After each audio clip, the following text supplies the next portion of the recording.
Alors cette vidéo est destinée aux étudiants de la filière SMC S4 inscrits au module hydrocarbures et fonctions monovalentes. Le TP proposé s'intitule Synthèse de l'acide benzoïque. L'objectif de ce TP est de réaliser une synthèse d'un produit organique, de savoir séparer les différents constituants de notre mélange réactionnel et puis d'isoler le produit désiré et vérifier sa pureté en prenant son point de fusion. Alors aujourd'hui, on va faire donc une réaction d'oxydation de l'alcool benzylique par le réactif, donc le permanganate de potassium, pour obtenir donc l'acide benzoïque. Ici, on va travailler en milieu basique, donc on va obtenir donc le benzoate, donc la base conjuguée de l'acide benzoïque. Et donc maintenant, on va passer donc au côté pratique, on va lancer la réaction et ensuite on va voir donc les différentes étapes de notre synthèse de façon théorique. Alors dans cette réaction, donc je vais mettre les différents réactifs. Alors, mon oxydant, le permanganate de potassium, donc là je vais mettre les quantités qui sont indiquées sur le polycope. Donc là j'ai 4,5 g de permanganate de potassium. Je vais mettre mon deuxième réactif, l'alcool benzylique, c'est un liquide. J'en prends 2,5 ml. Et je vais ajouter alors la base, notre base, qui est le carbonate de sodium. Donc le carbonate de sodium pour travailler en milieu basique. Et notre solvant, ça va être de l'eau. Donc je vais ajouter donc 100 ml d'eau, voilà.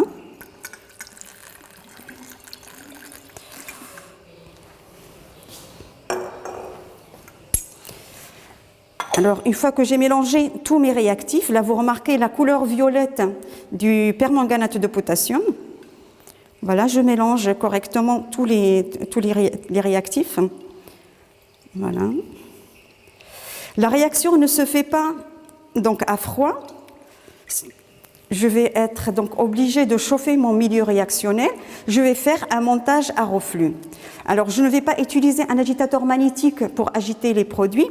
Je vais mettre tout simplement des morceaux de briques pilées ou bien de pierre ponce, alors qui vont tout simplement m'assurer une homogénéité du milieu réactionnel. Alors pour faire mon montage, je commence par bien attacher mon ballon. Voilà, je l'attache correctement, sinon je risque de perdre ma réaction.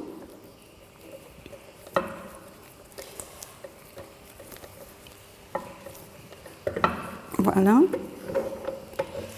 Je vais ajuster mon chauffe-ballon.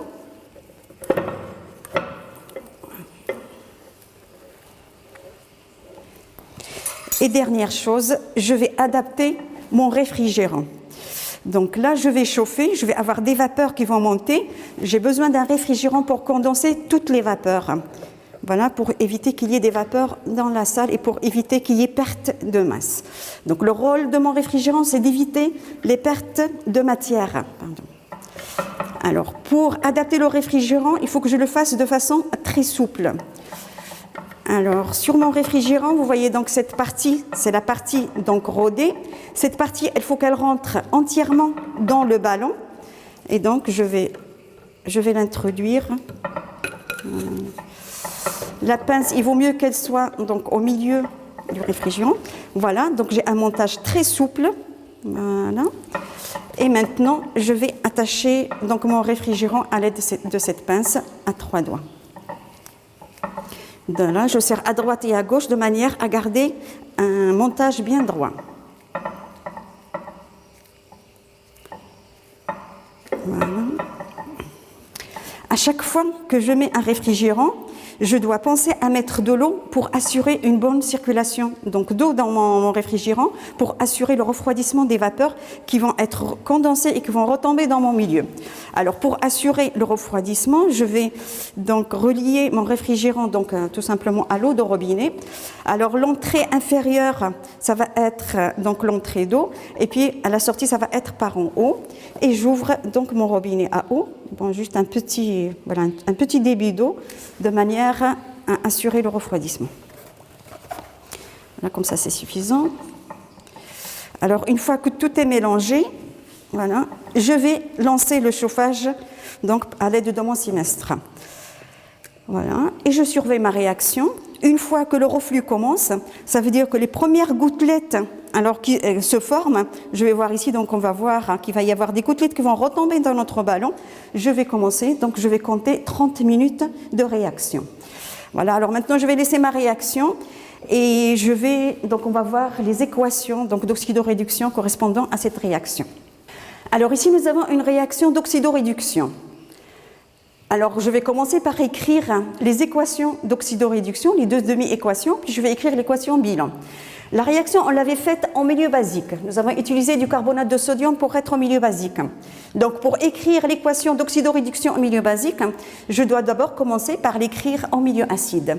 Donc, tout simplement, nous avons le permanganate, donc le MnO4- qui va être réduit en oxyde de manganèse, le MnO2, et je vais veiller donc tout simplement à faire à avoir donc un équilibre en atomes. Alors entre MnO4 et MnO2, nous avons une différence de 2 oxygènes, donc je vais rajouter 2 molécules d'eau qui vont m'apporter 2 oxygènes. Donc de l'autre côté, j'ai donc introduit 4 hydrogènes en plus, donc de l'autre côté, je vais mettre mes 4 hydrogènes sous forme donc de protons, 4H+. Après, je vais voir donc l'équilibre électrique. Nous avons ici une charge -1 avec 4 charges plus, donc ça nous fait 4 - 1, ça fait plus 3, donc je vais ajouter 3 électrons. Comme ça, donc j'ai les deux côtés de ma demi-équation qui sont donc équilibrés en atomes et en charge. Et je vais faire la même chose pour l'alcool benzylique. Alors l'alcool benzylique que je représente par Phi, c'est H2OH. Phi, donc c'est mon noyau benzylique. Le Phi CH2OH est oxydé en Phi CO2H. Donc là, pour l'oxydation, on a introduit donc un oxygène en plus. Je vais rajouter une molécule d'eau donc à gauche et je regarde donc là la différence de protons. Ici, nous avons donc 4 hydrogènes en plus, donc je vais mettre 4H+. Et pour l'équilibre électrique, donc je vais rajouter donc 4 électrons. Et après, donc voilà, je vais tout simplement associer les deux demi-équations pour avoir l'équation bilan. Donc dans le but d'éliminer les électrons. Alors ici avec 3 électrons et 4 électrons, donc je multiplie la première par 4 et la deuxième demi-équation par 3. Et donc je vais obtenir donc cette réaction après simplification bien sûr des molécules de H2O. Vous allez obtenir donc cette réaction bilan. Alors, après, je vais passer en milieu basique. Alors, en milieu basique, je vais écrire la même chose. Mes couples redox sont, alors, MnO4 moins MnO2, exactement pareil que dans le milieu basique. Mais mon deuxième couple redox, c'est l'équilibre benzoate, donc alcool benzylique. Tout à l'heure, le couple, c'était l'acide benzoïque, l'alcool benzylique. Alors, donc la première équation est la même que tout à l'heure. La deuxième équation, donc c'est une équation entre l'alcool benzylique et le benzoate. Alors, je vais introduire, alors ici, j'ai 2 oxygènes et là, j'en ai qu'un, donc je vais rajouter une molécule H2O, ce qui va m'apporter, alors, de différence, là, j'ai pas d'hydrogène, là, j'en ai 2 plus 2 plus 1, ça fait 5, je vais mettre donc 5H+. Donc, la charge totale, c'est Phi CO2- plus 5, donc ça me fait une différence de plus 4. Je vais rajouter plus 4 électrons pour avoir donc l'équilibre entre les deux donc, côtés de la réaction. Alors, si je suis en milieu basique, tout simplement, je vais ajouter des équivalents au H-. Alors ici, j'ai 4H+, je vais ajouter ici 4OH-. Donc, je vais rajouter 4OH- à droite et 4OH- à gauche. Pour la deuxième équation, j'ai 5H+, je dois ajouter 5OH- à droite pour neutraliser les 5H+, et à gauche, je vais rajouter pareil 5OH-. Voilà les deux demi-équations en milieu basique. Pour avoir donc tous les OH- et les H+, là j'en ai 4H- plus 4H+, ça va me donner 4 molécules H2O. Là, ça va me donner 5 molécules H2O, voilà. Et puis, voilà, il y a des OH- qui vont rester dans le milieu. Quand je vais équilibrer, donc, je vais simplifier donc, les groupements OH- et les molécules H2O. Donc, pareil, on a 3 électrons dans la première équation et 4 électrons dans la deuxième. Pour simplifier les électrons, je vais multiplier la première par 3 et la deuxième par 4. Et je vais écrire ma réaction. Avec, après simplification des molécules donc de H2O et des molécules OH-, voilà, je vais obtenir donc cette équation. Et c'est l'équation qui vous est donnée donc, sur le polycope. Voilà, c'est celle-là, de façon générale. Alors, donc l'équation de ma réaction, c'est ça. Alors maintenant, une fois que j'ai lancé ma réaction, j'ai fait ma réaction, je dois calculer le nombre de moles de tous mes réactifs pour pouvoir calculer le rendement tout à l'heure, une fois la réaction finie. Donc pour ceci, je vais commencer par calculer le nombre de moles de KMNO4 qui correspond, tout simplement, c'est la masse de KMNO4 que j'ai introduite sur la masse molaire de KMNO4. Voilà, ça vous fait, alors on a introduit 4,5 grammes sur 158, ça va vous faire un nombre de moles de 28 millimoles, 28 10-3 moles. Pour l'alcool benzylique, donc mon réactif de départ, le nombre de moles alors de l'alcool benzylique, FeH2OH. Alors ici, on a pris un volume, donc pour avoir la masse, je vais tout simplement multiplier par la masse volumique. Rho multiplié par le volume que j'ai introduit de mon alcool benzylique sur la masse molaire de mon alcool benzylique. Donc tout ça, c'est FeH2OH, et là, c'est FeH2OH.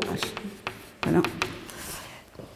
Alors, la masse volumique donnée sur le polycope, je vais la mettre ici, donc ρ, c'est égal à 1,05 g par centimètre cube.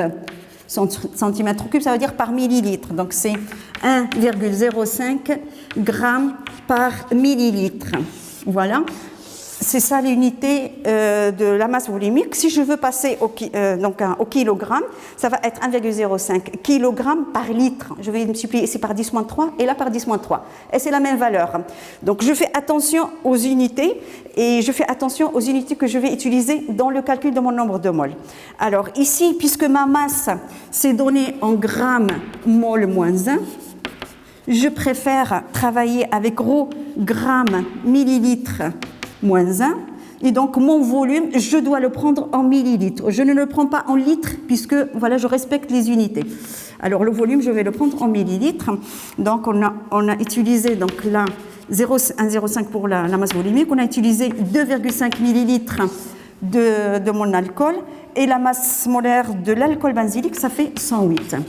J'obtiens ici une masse de 24 millimoles, 24 10-3 moles.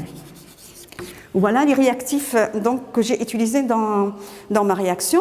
Maintenant, il faut savoir lequel de ces deux réactifs est le réactif limitant pour pouvoir calculer la masse théorique ou bien le nombre de moles théoriques que j'obtiens donc de benzoate une fois la réaction elle est finie. Donc c'est pour ça que je dois dresser un tableau d'avancement de la réaction. Donc je vais le faire. D'accord ? Alors, ici, donc, le mieux, c'est de dresser le tableau d'avancement de réaction pour pouvoir savoir donc, le réactif limitant et le réactif en excès. Alors, à l'état initial, nous avons introduit, je vais mettre un nombre de moles N1 d'alcool benzylique. Nous avons introduit du permanganate, je vais mettre un nombre de moles N2. Au départ, le benzoate, on a 0 mol. Pareil pour MnO2, donc on a 0. Après, il se forme donc de l'eau et de l'hydroxyde, donc OH-, donc avec un excès, donc j'en ai pas besoin. À l'état intermédiaire, il se formera X mol de Phi, 3X mol de Phi de benzoate de sodium et 4X mol de l'oxyde de manganèse. Donc il restera N1 moins 3, N1 le nombre de moles initial de l'alcool benzylique, moins 3X mol d'alcool benzylique. Et dans le milieu, il y aura donc N2 moins 4X mol donc de manganèse, carbonate de manganèse. Le permanganate de manganèse. Alors, à l'état final, donc je vais avoir 3X max de formée de benzoate. Je vais avoir 4X max de MnO2. Il restera N1 moins 3X max d'alcool benzylique et N2 moins 4X max de permanganate. Alors, si la réaction, donc là, je vais déterminer le X max. Donc, je vais me mettre sur ce côté. Donc, si le KMNO4 est le réactif limitant, ça veut dire qu'à la fin de la réaction, il va être tout consommé. Je vais avoir N2 moins 4X max est égal à 0. N2 moins 4X max est égal à 0, ce qui va me donner X max égale N2 sur 4. Ça va me donner une valeur de X max qui est égale à 7, 10 moins 3 mol. 28 sur 4, ça me donnera donc 7. Si c'est l'alcool benzylique qui est le réactif limitant, donc à la fin de la réaction, il va être consommé en entier. Et donc, je vais retrouver la valeur N1 moins 3X max, donc N1 moins 3X max égale à 0, ce qui donne une valeur de X max égale, alors pour N1, donc c'est le nombre de moles de l'alcool benzylique, donc c'est 24, 10 moins 3, donc c'est 24, 10 moins 3 sur 3, donc ça fera 8, 10 moins 3 moles. Voilà, donc ici, donc, pour X max, donc bien sûr X max c'est le plus petit, donc X max c'est 7, 10 moins 3. Ça veut dire que c'est KMNO4 qui est le réactif limitant. Donc c'est le KMNO4 qui va réagir donc en entier, et donc il y aura donc des restes de l'alcool benzylique. Donc en fait, ce que je vais retrouver ici, alors à l'état final, je vais avoir donc N1 qui est 24 millimoles moins 3 fois X max, donc moins 21 millimoles, donc 24 moins 21, donc ça fera 3, 10 moins 3 moles, donc il restera 3, 10 moins 3 moles. Pour le KMNO4, il va être consommé en entier. Il se formera pour le benzoate, donc 3X max, donc il se formera 3 fois 7, donc ça sera 21, donc 21, 10 moins 3 moles. Voilà, c'est la quantité, donc après je m'en fous pour le KMNO4, le MnO2. Donc là, je sais que théoriquement, si ma réaction marche à 100%, je vais obtenir 21 millimoles de benzoate de sodium. Alors, après, je vais transformer mon benzoate. Je vais alors, dans la réaction suivante, parce que ce qui nous intéresse, c'est obtenir l'acide benzoïque et non pas le benzoate. Et pour ceci, donc, une fois que je vais récupérer mon benzoate de sodium qui est soluble dans l'eau, mon benzoate de sodium, je vais tout simplement l'acidifier par une solution de HCl. Je vais ajouter un excès de HCl de manière à transformer tout le benzoate en acide benzoïque, COOH. Donc ici, nous avons 21 millimoles, donc 10 moins 3 moles. Donc là, c'est en excès, je vais utiliser en excès, on va voir tout à l'heure, on va le faire donc sur la paillasse. Alors, donc je vais obtenir la même chose, 21, 10 moins 3 moles d'acide benzoïque. Et vous allez voir que l'acide benzoïque, comme il n'est pas soluble dans l'eau, donc il est insoluble dans l'eau, insoluble, en fait très peu soluble, je vais mettre très peu soluble dans l'eau. Voilà, très peu soluble dans l'eau. Voilà, il va précipiter. Voilà, ça va précipiter en solution. Et le benzoate, bien sûr, il est soluble, il est très soluble dans l'eau. Voilà, il est soluble dans l'eau. Voilà, je vais passer à un produit qui est insoluble et donc je vais pouvoir tout simplement le filtrer pour le séparer de mon milieu réactionnel. Donc c'est ce que nous allons voir maintenant quand la réaction va être finie. Donc je vais voir mon ballon, ma réaction. Alors la réaction, donc là, elle est en cours. Vous remarquez ici le reflux donc, dans cette réaction. Donc je chauffe mon milieu réactionnel de manière à avoir un reflux qui soit moyen. Vous voyez, donc là, il y a des gouttelettes qui tombent donc, tout doucement. Là, c'est un bon reflux. Donc une fois que ce reflux a commencé, j'ai compté donc 30 minutes de réaction. Alors à la fin des 30 minutes, je vais arrêter mon chauffage Voilà. Je vais baisser ma calotte chauffante. Voilà. Et pour éviter qu'il y ait l'échappement de vapeur dans la salle, je vais laisser refroidir donc mon ballon. Éventuellement, je peux utiliser, donc, quand ça revient à la température ambiante, un bain de glace ou bien un bain d'eau pour refroidir mon milieu réactionnel. Et ensuite, je vais passer à la filtration de mon composé. Alors là, vous remarquez le changement de couleur de ma réaction. Alors vous regardez ici donc cette couleur brune, cette couleur qui correspond tout simplement à l'oxyde de manganèse. Et donc, je vais éliminer l'oxyde de manganèse et je vais, par filtration tout simplement, et je vais récupérer mon benzoate en solution dans l'eau. Alors après refroidissement, voilà donc, mon milieu réactionnel il est bien froid. Maintenant, je vais séparer l'oxyde de manganèse du reste de la solution pour récupérer donc mon benzoate de sodium. Alors pour ceci, donc, je vais tout simplement le filtrer. Pour accélérer l'opération, je vais filtrer sous pression réduite, donc à l'aide tout simplement d'une pompe à eau. Je vais utiliser donc une pompe à eau. Je vais utiliser donc une fiole à vide reliée à la pompe par un tuyau à vide. Là, j'ai tout simplement un piège pour éviter donc les retours d'eau. Et je vais utiliser donc un Büchner, voilà, au fond duquel je vais mettre 2 papilles filtres, donc bien sûr pour empêcher que mon produit ne passe à travers les trous. Et voilà, et donc comme ici je travaille avec l'eau, dans l'eau, je vais humecter, donc je vais tout simplement humecter mes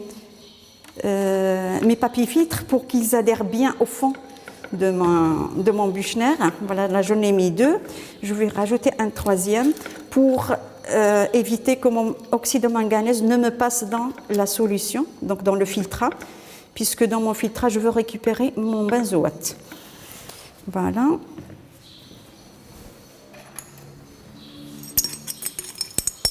Et je vais filtrer, donc je vais mettre un petit peu de produit, voilà, et je vais lancer donc la pompe à eau pour, voilà, un peu.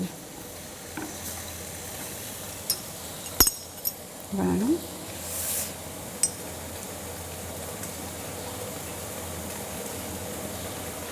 Vous voyez que la solution qui passe, c'est une solution qui est incolore, donc voilà, comme tout le KMNO4 a réagi. Donc on n'a plus la couleur violette, puisque c'est le réactif limitant. Donc là, la solution incolore, elle contient en grande partie notre benzoate de sodium. Elle contient donc les 3 millimoles de l'alcool benzylique qui n'a pas réagi, donc qui était en excès. Et nous avons bien sûr le carbonate de sodium.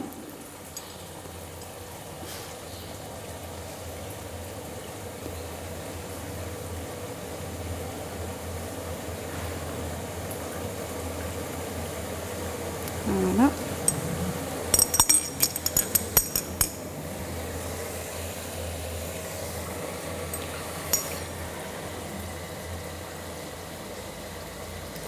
Alors vous avez le MnE2 qui reste donc en haut, voilà, c'est le solide brun. Alors quand tout va passer, on va passer à l'acidification. Donc le produit principal de mon filtrant, c'est le benzoate de sodium. C'est le produit que je cherche et que je veux transformer en acide benzoïque, le produit de la réaction. J'ai préparé une burette dans laquelle donc, on a mis de l'acide chlorhydrique dilué. Comme ça, je vais mettre un excès à peu près 20 ml dans mon filtrat.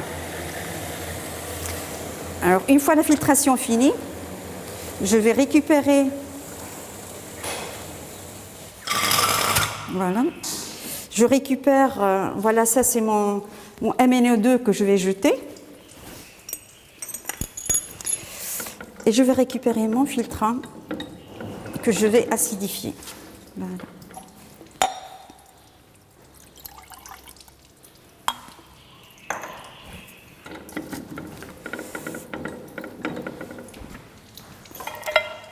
Alors je sais que l'acide benzoïque n'est pas soluble n'est pas soluble dans l'eau, donc par addition de HCl, dès qu'il va se former, donc il va précipiter dans le milieu. Là, vous remarquez, donc il y a un précipité blanc qui se forme dès que je commence à ajouter donc l'acide chlorhydrique. Voilà, il faut aller doucement. Je préfère mettre un bain de glace pour éviter les vapeurs d'acide. Voilà.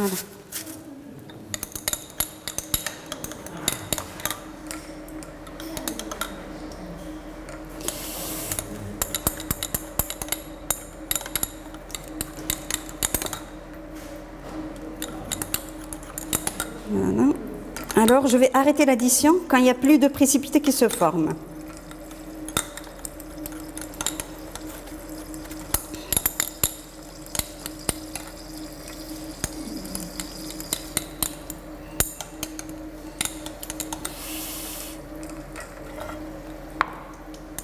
Voilà, donc notre acide benzoïque qui s'est formé. Et maintenant, donc, on va le filtrer comme tout à l'heure, sous pression. Pareil, en utilisant donc un Büchner. Je vais mettre mes 2 papiers filtres, bien sûr mon cône.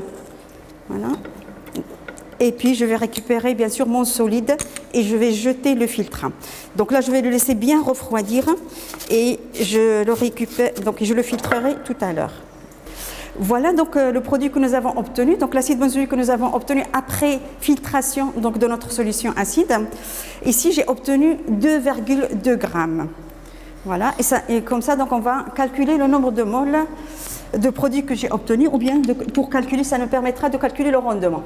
Donc le nombre de moles que j'ai obtenu de mon acide benzoïque FiCO2H, donc j'ai obtenu donc, le nombre de moles expérimental. Je vais mettre la masse de l'acide benzoïque que j'ai obtenu expérimentalement, c'est 2,2 grammes. Alors, je sais que théoriquement, je vais avoir 21 millimoles. Donc, la masse théorique de mon acide benzoïque, FiCO2H, ça va être le nombre de moles, donc 21, 10 moins 3, multiplié par la masse molaire de l'acide benzoïque, qui est de 122 grammes par mol. Là, c'est la masse molaire de l'acide benzoïque. Si vous faites les calculs, vous allez avoir une masse de 2,6 grammes. Voilà la masse théorique de mon acide benzoïque. C'est le nombre de moles de l'acide benzoïque théorique que j'aurais obtenu si la réaction marchait à 100%, multiplié par la masse molaire de mon acide benzoïque. J'obtiens 2,6 grammes. Donc, le rendement de ma réaction, ça va être la masse d'acide benzoïque que j'ai obtenue au cours de ma réaction, ça fait 2,2 sur la masse théorique qui est de 2,6. Alors, ça nous fera, je pense, un rendement de l'ordre de 84%, quelque chose comme ça. Bon, ce n'est pas très important. Voilà, je pense 84%, sinon, voilà, vous rectifierez la valeur. Voilà, donc ma réaction, elle est finie. J'ai pu isoler mon acide benzoïque et j'ai pu donc calculer le rendement de ma réaction en acide benzoïque. Maintenant, il ne me reste plus qu'à prendre le point de fusion de mon produit, de mon acide benzoïque, pour tout simplement vérifier sa pureté, pour voir est-ce que c'est vraiment l'acide benzoïque que j'ai obtenu. Alors maintenant, je vais prendre le point de fusion de mon acide benzoïque que j'ai préparé. Pour ceci, donc, je vais utiliser donc, un banc Koffler. Le banc Koffler, il est constitué par cette bande métallique inoxydable et elle est donc formée qui est chauffée électriquement par un dispositif qui permet l'augmentation de la température de droite vers la gauche. Et donc, le système, c'est de déposer un peu de produit sur la plaque, vraiment une quantité très faible, de le pousser par cette petite spatule jusqu'à fusion complète de mon produit. Ensuite, à l'aide de ce curseur, je vais donc pousser le curseur jusqu'à la zone de fusion et je vais lire ma température donc à l'aide de cet index. Alors, pour utiliser le banc Koffler, alors à chaque fois, il va falloir étalonner le banc Koffler. Donc ici, je vais utiliser un produit témoin, un produit qui fond à 122 degrés et je vais donc le déposer sur ma plaque. Comme ça, je vais régler tout simplement la hauteur de mon index. Alors, ça fond à peu près à 122 degrés. Alors, si mon curseur il est réglé, donc ça va être à peu près dans cette zone. Donc, je vais un petit peu pas loin de ma zone. Alors là, vous voyez bien que j'ai une toute petite partie, donc juste un tout petit peu de produit. Sinon, voilà, je pousse. Voilà, j'essaie de l'écraser pour que ça fonde. Voilà. Pour opérer donc la zone de fusion de mon produit.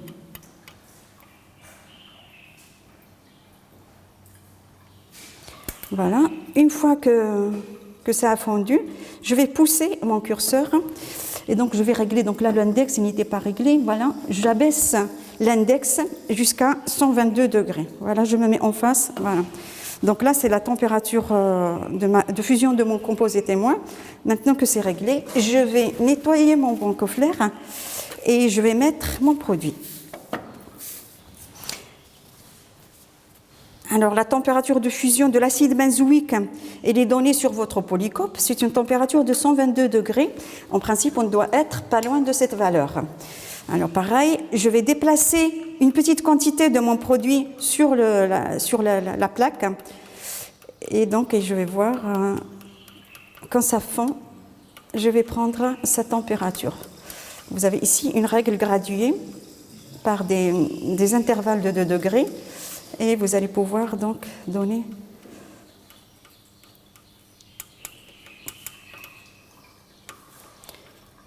voilà, je vais doucement ici.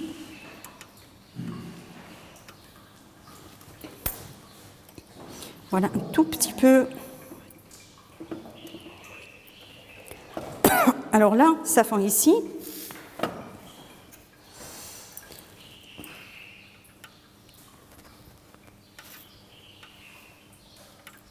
Je revérifie éventuellement.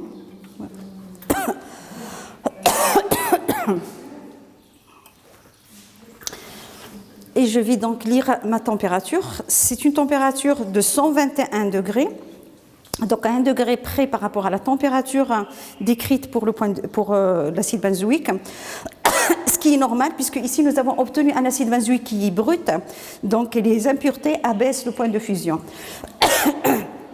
Donc voilà, pour le purifier, il suffit de faire une recristallisation, mais sinon c'est un bon point de fusion de toute façon, ce qui est normal. Donc voilà ma réaction. Le rendement de la réaction, c'est un rendement de 84%, c'est normal. En cours de réaction, on perd beaucoup de produits en traitant notre réaction. Le point de fusion, il correspond bien donc à l'acide benzoïque. Et voilà, le TP est fini. Merci.